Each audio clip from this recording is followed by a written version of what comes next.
Mais le désert est-il seulement un lieu de douleur? Hmm. Pourquoi Dieu permet-il parfois à l'homme d'y passer? Et quel est le véritable sens du désert?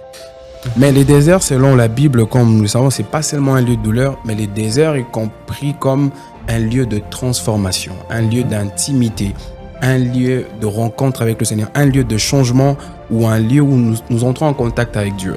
Donc, on peut qualifier l'épreuve que Job avait vécue comme étant un désert. De façon biblique, je ramènerai ça à un désert. C'est un désert parce que c'est ce moment-là où il y a manque de plusieurs choses. Vous voyez, le désert doit être compris juste comme un manque, mais qui permet à ce que, dans le calme, Dieu vient maintenant te chuchoter devant. Bienvenue à tous dans Autour de la parole. Je suis votre hôte, Rishi Koyanga.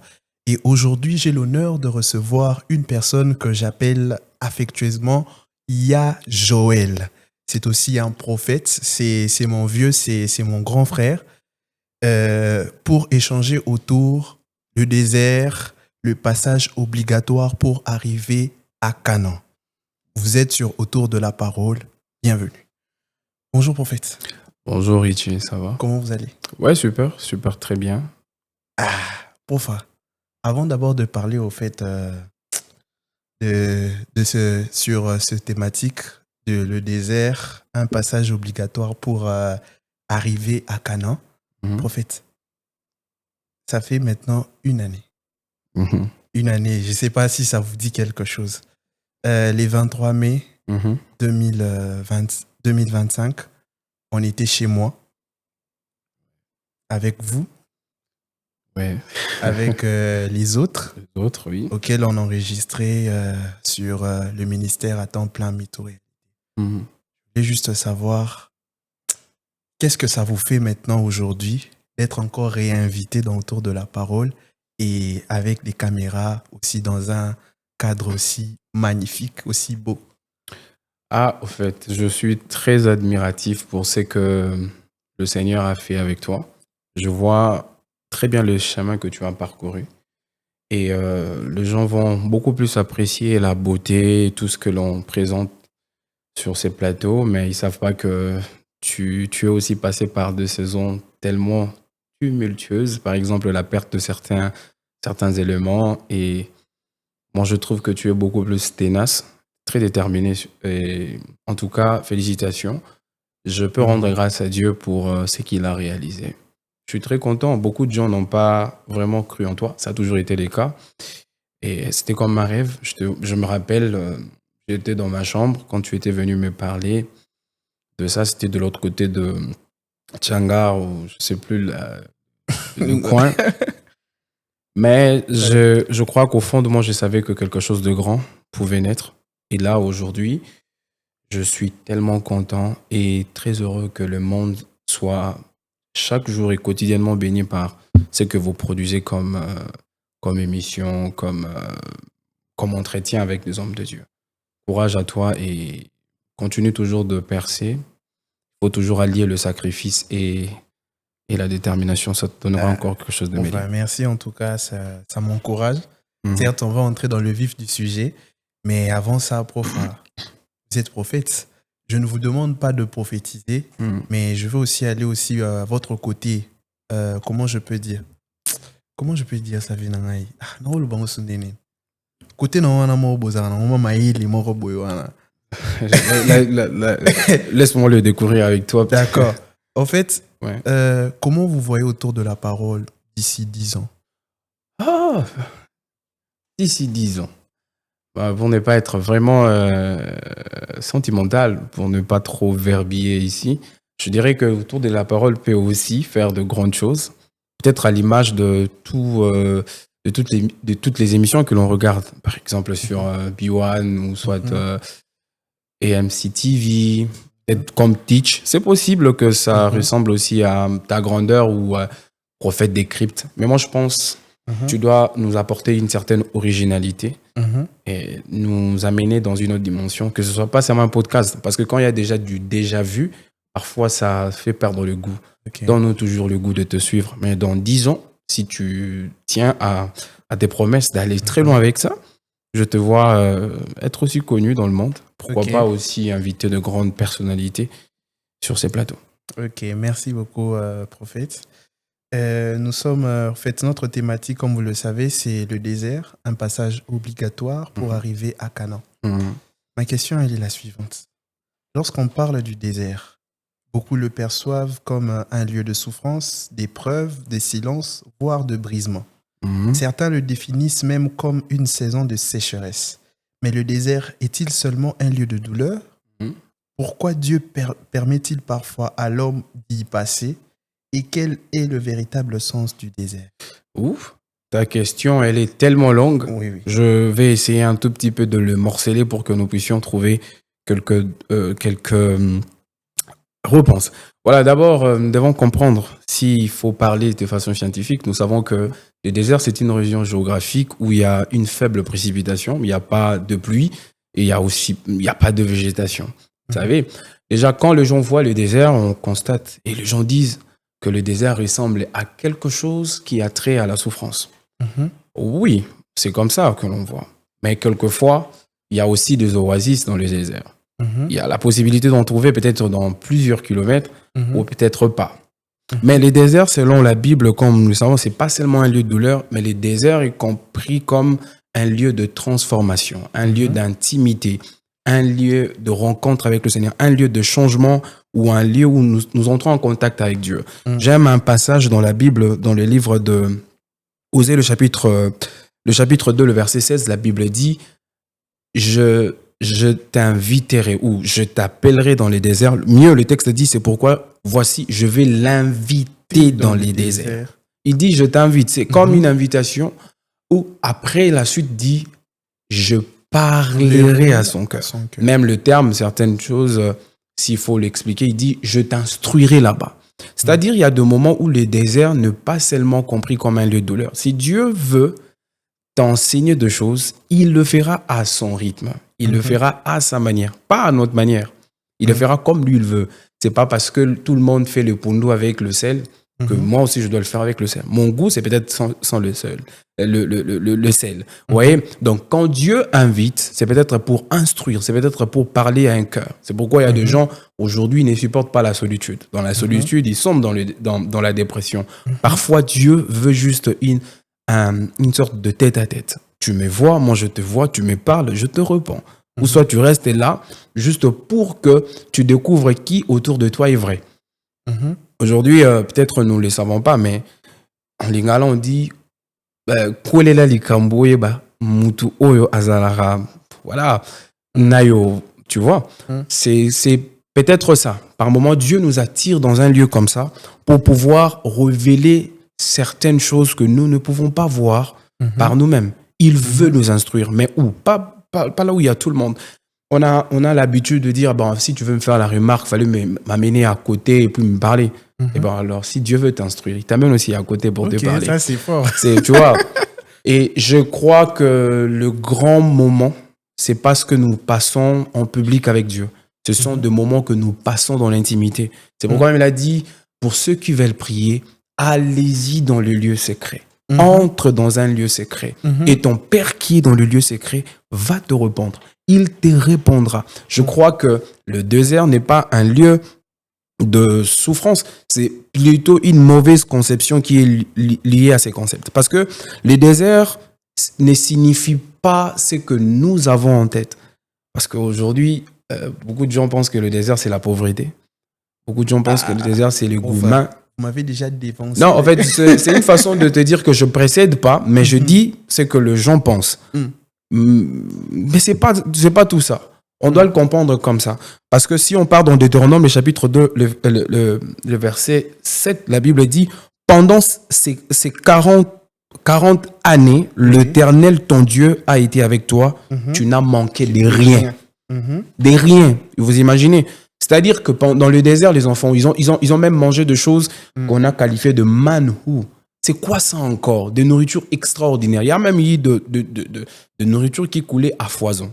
Donc, les gens ont juste une fausse conception du désert. On a traversé le désert. Ah, ils en ont qu'à désert. Ils en ont qu'à désert. Mais voyons le bon côté. Qu'est-ce que Dieu veut? D'emblée, ce que je veux dire ici, Je vais juste inviter le peuple de Dieu à comprendre que quand tu sens que ça ne va pas, la meilleure chose à faire, c'est d'aller vers Dieu. Josué a dit, mais si l'Éternel est avec nous, mais pourquoi toutes ces choses? La question, c'est la base. Commence d'abord par questionner et tu auras la réponse qu'il faut. Voilà un peu. D'accord, merci beaucoup, prophète. Ma deuxième question, quand nous lisons la Bible, hein, prophète, notamment dans Deutéronome 2,7 que vous venez de lire ici, Deutéronome 29 à 5 et Néhémie 2,21, si vous me permettez de lire, il est écrit « Pendant ces 40 années, l'Éternel, ton Dieu, a été avec toi. Tu n'as manqué de rien. » Et il y a aussi Deutéronome 29, 5. Pendant les 40 années, je vous ai conduit dans les déserts. Je vous ai conduit dans les déserts. Vos vêtements ne se sont point usés sur vous et tes souliers ne se sont point usés à tes pieds. Et il y a l'autre passage, je pense c'est Néhémie 9, verset 21. La Bible dit, pendant 40 ans, pendant 40 ans, tu les soutiens dans le désert et ils ne manquèrent de rien. Leurs vêtements ne s'usèrent point et leurs pieds ne s'enflèrent point. Partant de là, quelles sont les fausses conceptions liées au désert? Parce qu'il y a une chose que vous avez dit, comment je peux dire ça? Sur vos statuts, je pense, les années précédentes, il y a quelque chose que vous avez déjà eu à dire une fois, désert et Zampiakati. Désert et Zampiakati. Désert et Zampiakati. Ouais. Donc, par rapport à ça, en fait, quelles sont les fausses conceptions liées au désert? Les fausses conceptions, c'est par exemple, là tout le monde le sait, penser que Dieu nous a abandonnés. Croire que parce que je passe le désert, Dieu nous a abandonnés.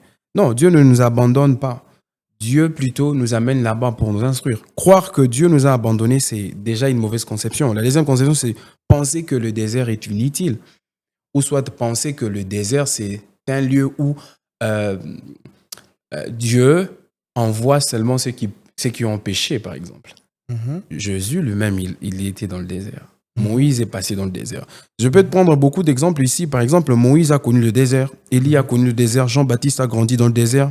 Même Jésus-Christ a été conduit au désert par l'Esprit. La Bible dit dans Matthieu, le chapitre 4, le verset 1er, « Alors Jésus fut amené par l'Esprit dans le désert. » Pourquoi? C'est même là où il est parvenu à, si je dois le conclure ainsi, à une royauté spirituelle. Parce que quand même Satan est venu les tenter, c'est là où il a affirmé son autorité et sa suprématie.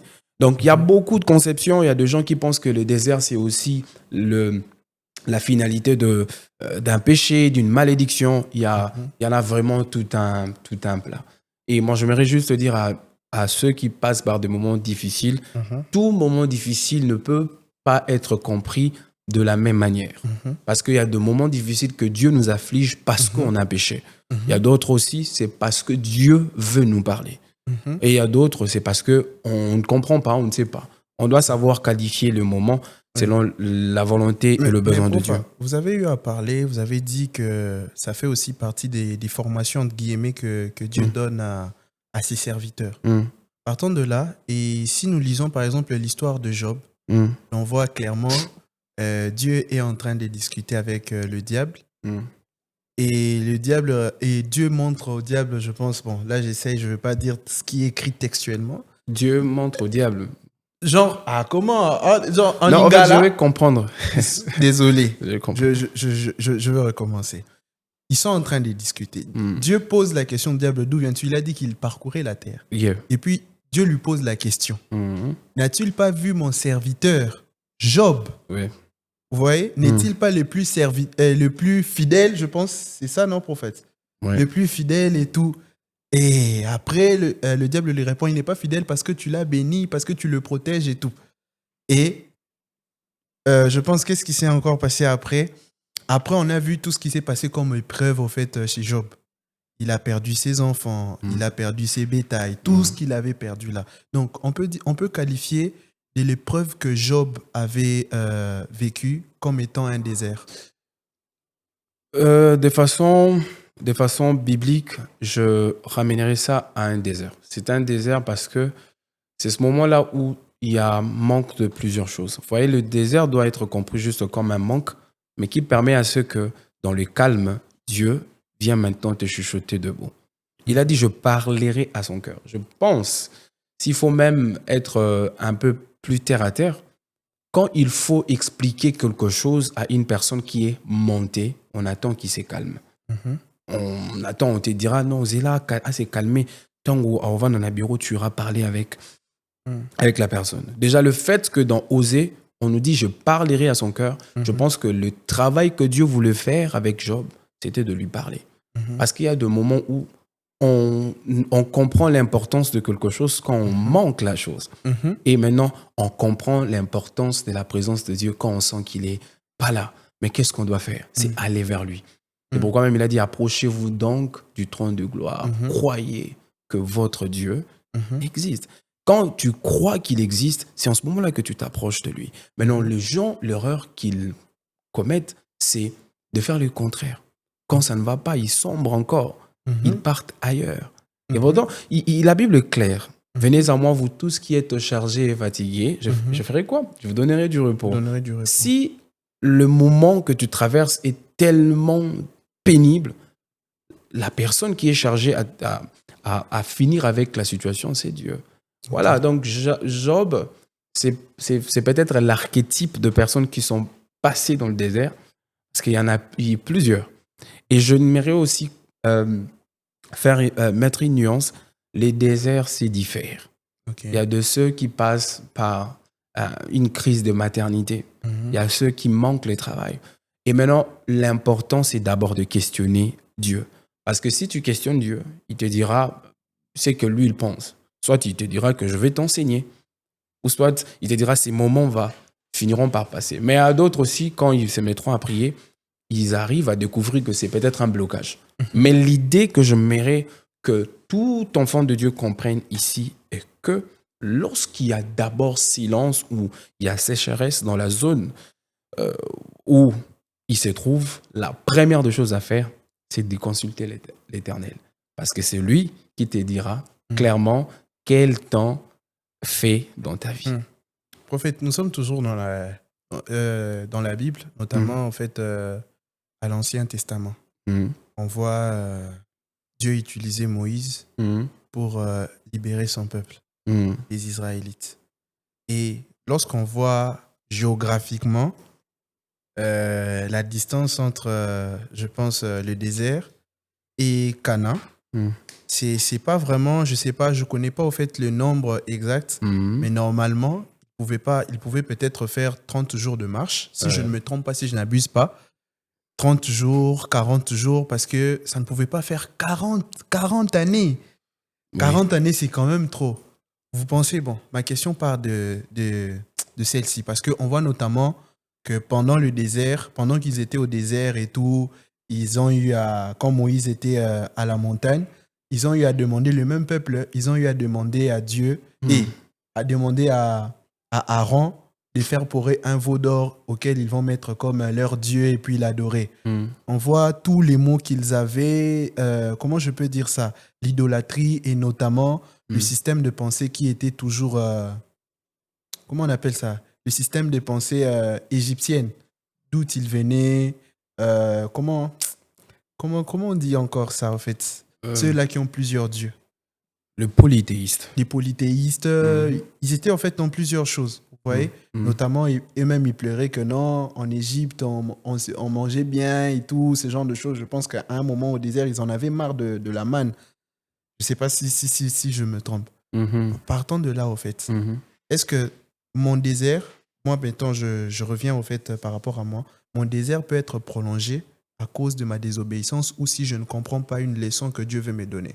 En fait, vous voyez, Dieu, je n'ai pas la parfaite maîtrise de sa personne ou de sa manière de faire, mais je crois que Dieu a sa méthodologie. Il a sa manière de faire les choses. Et je crois aujourd'hui, si tu as un mot de passe qui est à 4 chiffres pour déverrouiller un téléphone, si tu oublies un seul, chiffres, Mhm. tu ne sauras pas déverrouiller les téléphones. Mm. Je crois que le langage de Dieu, c'est aussi comme ça. Lorsque tu ne comprends pas le langage de Dieu, tu vas stagner et tu n'avanceras pas. C'est très simple. Ce que Dieu veut, c'est un peuple qui l'écoute, un peuple qui doit marcher dans la droiture. C'est pourquoi il a dit, David même avant de mourir, il dit, Salomon, mon fils, connais le Dieu Dieu de de ton père. père. Connaître va dans le sens de rester sur les principes. Mm. Il a même dit ça à Moïse, je te montrerai les voies à suivre. Quand Dieu montre, c'est parce qu'il sait que les raccourcis nous feront retarder. Je viens d'un pays, par exemple la Chypre, lorsque tu prends un raccourci, tu commets une fausse affaire. Parce que souvent les raccourcis, ce sont les routes très dangereuses. Tu risques même de te mettre en retard. Parce que souvent certains chemins, certaines routes sont déjà presque bouclées et finies. Vous voyez, on ne prend pas des raccourcis avec Dieu. On suit le chemin tel que lui, il nous les montre. Et je crois, s'il faut parler de prolongement et tout, je dirais plutôt que la désobéissance, c'est quelque chose qui te met en dehors de la volonté de Dieu. Et quand tu es déjà en dehors de la volonté de Dieu, c'est difficile pour toi de te retrouver. Le fait que tu seras dans la difficulté de te retrouver, tu ne comprendras ni la situation que tu traverses, ni le problème qui te guette.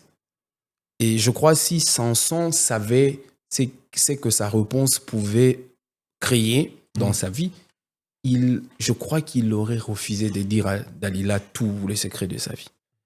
Mais c'était juste un petit secret, de rien du tout. Elle a dit, bah, en fait, si tu me coupes le chevet, voilà. Et on a coupé le chevet de Samson et tu vois comment il a fini. Je pense qu'il est très nécessaire, très important dans n'importe quel domaine de la vie. Si tu ne veux pas vivre le retard, si tu ne veux pas vivre la souffrance, si tu ne veux pas se dire,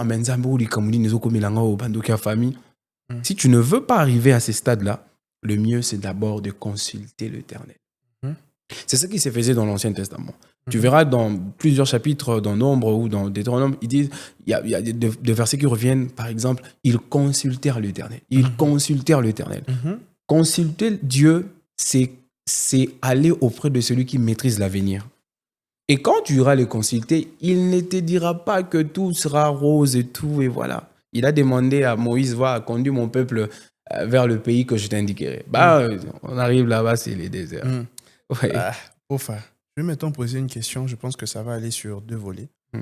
Je voulais savoir, c'est que pour chaque destinée, il y a toujours un désert, mais il se peut aussi que tu puisses rencontrer plusieurs déserts dans une seule destinée. Est-ce possible? Et aussi, ma deuxième question, celle-ci, c'est qu'il y a combien de types de déserts? La question, elle est super bonne. Permets-moi de répondre à la première. Rencontrer plusieurs déserts. Ok. Mais moi, je pense plutôt, Dieu ne s'arrêtera jamais. Partant de là, prophète, j'ai pas fini. Ok. Que par l'histoire de David, on voit au fait David déjà en étant berger jusqu'à ce que le prophète Samuel l'oint pour être roi sur Israël. À l'époque, il avait 17 ans. Et on l'a vu comment Dieu a fait grâce qu'il puisse rencontrer Saül, notamment vaincre Goliath. Et juste après ça, Saül, il est devenu roi, je pense, sur tout Israël à l'âge de 30 ans. Non, à l'âge de 33 ans sur tout Israël. Avant, il était d'abord roi sur Juda à l'âge de 30 ans. Et à ses 33 ans, c'est quand il est devenu roi sur tout Israël. Mais le chemin pour David n'a pas été facile. À un moment, il était en exil. Il était recherché par le roi pour être tué. On a vu, il est passé par beaucoup de choses. Et au-delà de ça, et même là, mettant dans la royauté, son fils avait eu à faire un coup d'État. Malgré que Dieu lui a fait grâce, et il est revenu en fait en étant roi. Partant de cette histoire-là, il peut aussi y avoir plusieurs déserts pour un homme dans la vie. Ouais, je pense, si déjà... Partant de vos explications, on comprend que c'était aussi même la rébellion de son fils, c'était aussi une forme de désert pour lui parce qu'il n'était plus roi à ce moment-là. On- Et être en exil, tout ce moment, tout ce qu'il a pu vivre, au fait, dans sa vie. ouais. Ok. En fait, je crois, je, je- tu m'as perdu un peu, mais je D'accord. vais me retrouver. Déjà, s'il faut rester dans une logique biblique, je dirais que le Seigneur lui-même, il a sa manière de nous enseigner. Il veut nous faire passer par plusieurs épreuves pour que nous soyons un vrai témoignage, Mhm. il le fera. Et je crois qu'il a dit, mes oreilles ont entendu parler, maintenant mes yeux ont fait quoi? Ont En vu. vue. Je crois que certains témoignages deviennent efficaces lorsque nous passons par certaines situations, certaines réalités, certains combats. Si dans la vie, tu écoutes un professeur, un scientifique qui te dit, par exemple, on n'arrêtera jamais d'apprendre. Et alors, avec Dieu, pourquoi on doit arrêter d'apprendre? Mhm. Il y a deux choses que nous devons apprendre. Moi, il faut que tu comprennes ceci, Richie. Il y a, il y a les moments où Dieu lui-même décide de ce qu'il doit faire avec nous et où il doit nous amener. Mais il y a aussi le côté où l'homme lui-même, il fait ses erreurs et il se retrouve en train de stagner. Mm. C'est là maintenant qu'il faut te questionner. Là où je suis, est-ce que c'est Dieu qui le veut ou c'est moi-même qui, par mes fautes, je me suis conduit là? Vous voyez? Donc, je crois même quand c'est nous-mêmes ou quand c'est Dieu, il est le seul à avoir la possibilité de recalculer encore les kilomètres qui restent pour qu'on arrive à destination. C'est ça Dieu. Il peut le faire. Il l'a fait avec Samson. Quand Samson a fait la prière, il a dit, Seigneur, redonne-moi la force pour que je finisse une dernière fois avec ces incirconcis. Dieu l'a fait. Il l'a fait plusieurs fois avec David. Je crois qu'avec le parcours de David, c'est même pas pour rien qu'il a été appelé l'homme selon le cœur de Dieu. S'il a été appelé l'homme selon le cœur de Dieu ou l'homme selon mon cœur, cela voulait dire que cet homme, il était passé par des épreuves, il était passé par des difficultés et Dieu est arrivé à cette conclusion-là. Mhm. C'était pas en vain. Il a appelé l'homme selon son cœur parce qu'il savait, il est passé par des épreuves qui l'ont presque pris toute la force. Mais il n'a pas cédé à toutes les pressions. C'est pourquoi même on parle de lui aujourd'hui Ok, comme ça. prophète. La deuxième question était, il y a combien de types de déserts? En fait, je ne suis pas un désertologue. Je ne sais vraiment pas répondre à ça comme si je maîtrisais le nombre. Mais je dirais plutôt, il y a des dimensions dans le désert. Je crois qu'il y a des dimensions. Il y a des personnes qui sont dans l'extrême, dans l'extrême degré du désert. Il y a d'autres qui sont dans les dimensions, dans les dimensions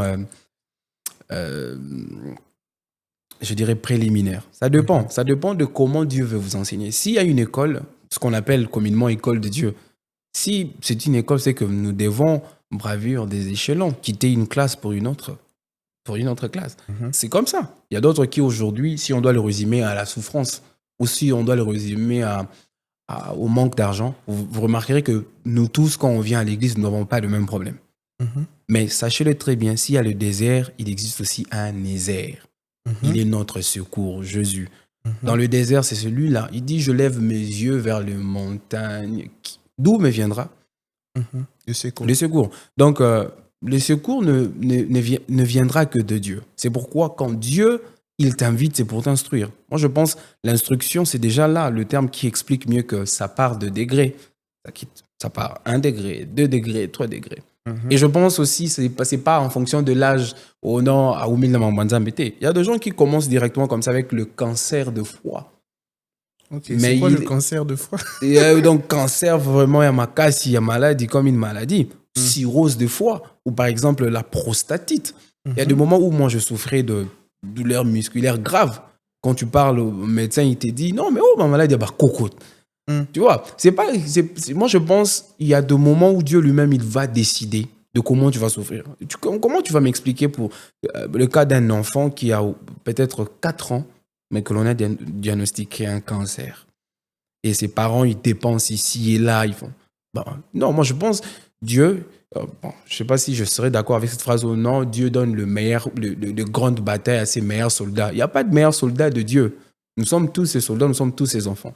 Maintenant, c'est à lui de nous qualifier après une épreuve. Et il te regarde, il dit, ah, ok, lui, je travaille son cœur. En fait, si tu dois être chef d'entreprise aujourd'hui, tu dois faire face à de moqueries. Tu viens, tu apportes le rapport comme ça, ton chef te dit, mais ça, c'est quoi ça? Tu n'es pas intelligent et tout. Ça dépend. Il y a le cœur qui doit être travaillé. Il y a l'intelligence, il y a la patience. Dieu, quand il veut te faire passer par des situations compliquées, il le fera parce qu'il sait ce que tu vas apprendre. Mais il y a le mal avec nous, parce que nous pouvons être dans le désert, mais nous n'apprenons pas. On n'apprend pas. Et quand on sort du désert, on sort peut-être d'une situation compliquée, on retombe encore sur une erreur que Dieu nous avait signalée peut-être dans le passé. Il a dit, OK. D'accord, prophète, tu vois. Comment discerner le désert de Dieu? Est-ce que tout désert ressemble forcément à une souffrance? Je dois souffrir? Je pense que le désert ne fait pas toujours référence à la souffrance, mais le désert doit toujours être compris comme un certain manque. Et c'est à toi de voir si c'est une souffrance ou peut-être c'est peut-être quelque chose que tu peux supporter. Mais moi, je crois, à l'école, personne ne s'est plaisé de la maths. C'est pas tout le monde qui aimait le maths. Il y avait quelqu'un qui aimait les mathématiques qui était là. Mais au moins, il apprend.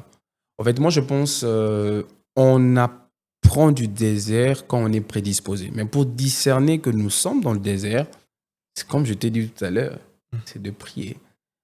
Je te donne un exemple. Imagine aujourd'hui, tu passes de relation après relation. Je parle de relation amoureuse, goumin après goumin. La meilleure des choses à faire, ce n'est pas d'aller chercher encore une autre femme ou une autre fille. C'est de rester sous les pieds de Dieu. Tu dis, Seigneur, mais qu'est-ce que tu veux pour moi? Il te dira, ah ok, c'est maintenant là que tu es venu.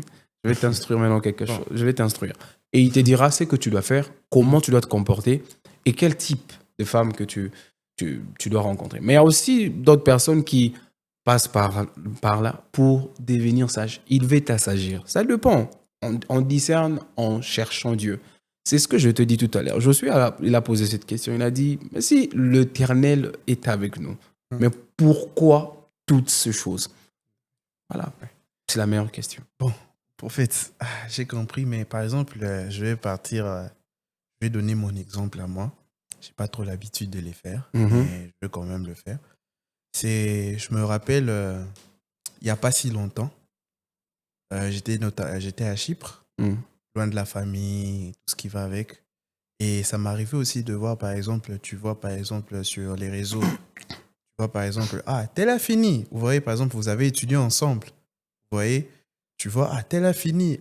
Tel maintenant travaille. Vous voyez, ou même vous connaissez les réalités que l'on voit là-bas et tout.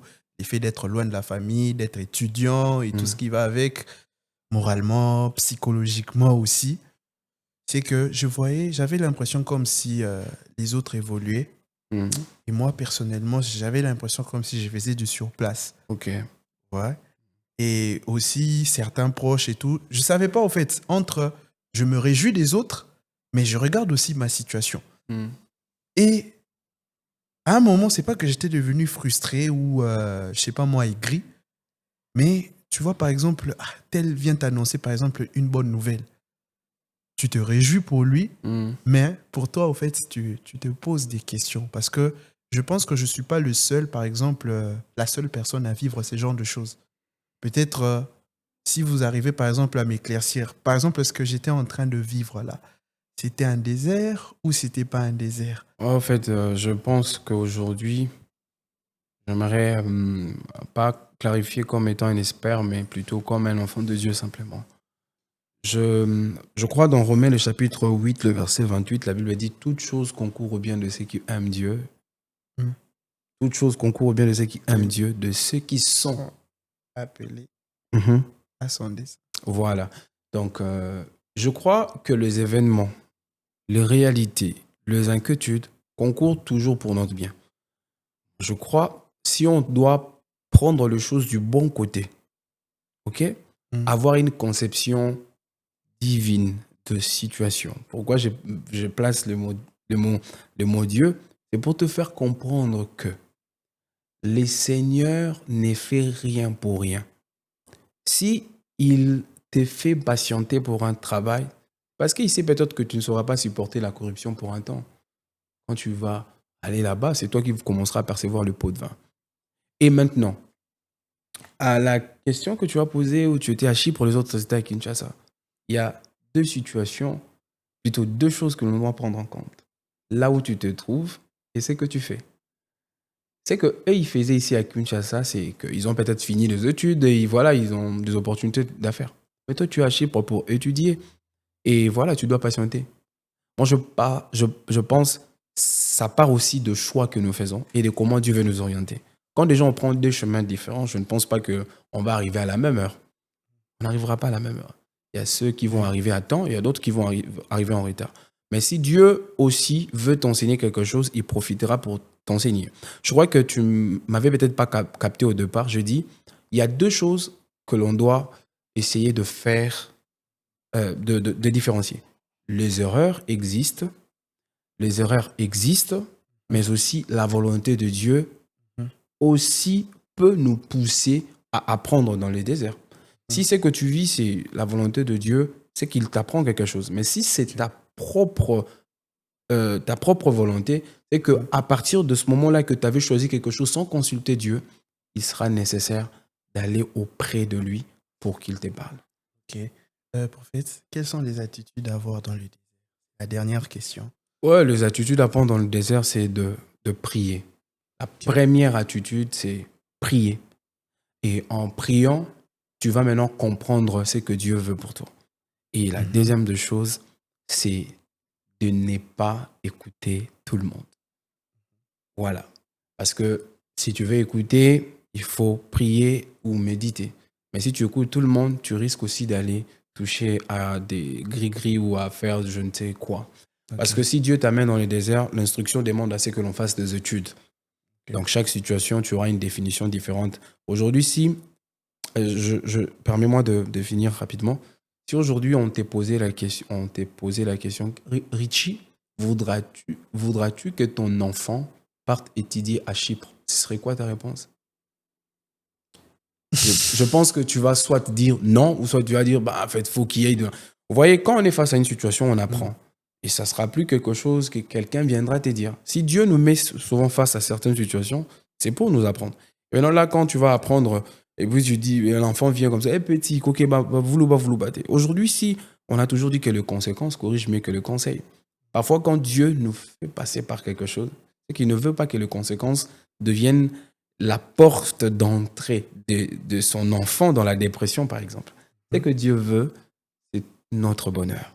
Okay. C'est seulement notre bonheur. C'est ce que la Bible dit. Merci beaucoup, prophète, d'avoir honoré. C'est à moi de te remercier, mon ami. M'avoir béni, de nous avoir bénis, en fait. Et maintenant, le mot de la fin que vous pouvez adresser à notre communauté, aux personnes qui auront le temps de suivre ce podcast. Votre caméra, elle est juste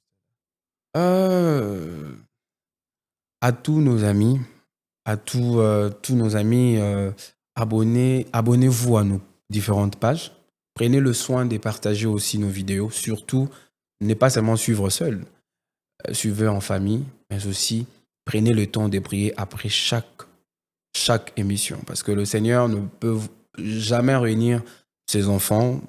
Et on parle en son nom et sans que nous ayons une part. Je nous invite juste à faire ça et aussi à prendre conscience après chaque visionnage. Quand tu écoutes, tu suis, prends conscience de ta vie. Ne viens juste pas mettre de like parce que Richie c'est ton ami ou parce que Joël Isaac c'est ton frère, mais fais-les parce que le Seigneur a aussi besoin que ton cœur puisse changer. Je nous invite juste à encourager cet homme de Dieu, Richie, de plusieurs manières. Si vous voulez aussi participer selon le besoin qu'il va nous présenter à la suite, que Dieu nous bénisse abondamment. Merci beaucoup, prophète. Est-ce que vous pouvez prier, en fait, prier pour une personne, pour ces personnes-là qui auront le temps de suivre ce podcast? Peut-être la personne, il est aussi dans son désert, peut-être il est dépressif. Vous pouvez juste prier pour ces personnes. Je vais prier. Seigneur Dieu de gloire, Dieu Tout-Puissant, je sais que tes enfants passent par des situations compliquées. Il y a de ceux qui veulent du travail, il y a de ceux qui dépriment. Il y a une femme qui a perdu son enfant, il y a ceux qui souffrent de maladies compliquées. Je ne sais pas nommer les déserts de chacun, mais c'est toi qui sondes le cœur, tu sais ce par quoi il traverse. Je prie que tu délivres quelqu'un de ses angoisses et de la souffrance. Rends-nous la liberté comme tu nous as promis dans ta parole. Donne-nous le bonheur que nous cherchons et fais-nous sentir ta présence. Au nom de Jésus, tout pour ta gloire, j'ai ainsi prié. Amen. Amen. Sinon, merci d'avoir suivi cet épisode d'Autour de la parole. N'hésitez pas à vous abonner, à liker et surtout de partager. On se retrouve à très bientôt.